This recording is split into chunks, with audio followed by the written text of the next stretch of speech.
আল্লাহ যখন আমাদেরকে দেরি করাচ্ছেন তখন আসলে কি ঘটছে?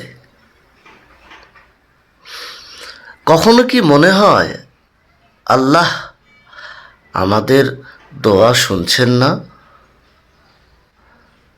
না, আসলে আল্লাহ কখনো দেরি করেন না।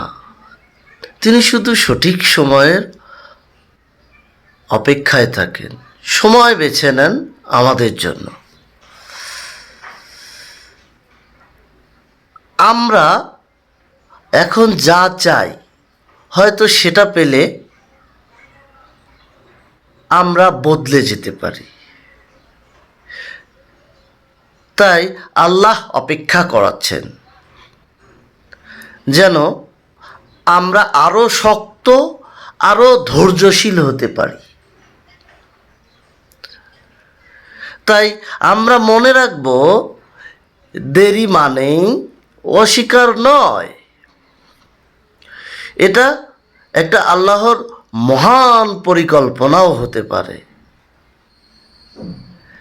যা আমাদেরকে আরো অনেক বড় কিছু দেওয়ার হতে পারে মহান আল্লাহর পক্ষ থেকে। তাই আমরা হতাশ হব না। আল্লাহ আমাদেরকে ধৈর্য দান করুন। আমিন।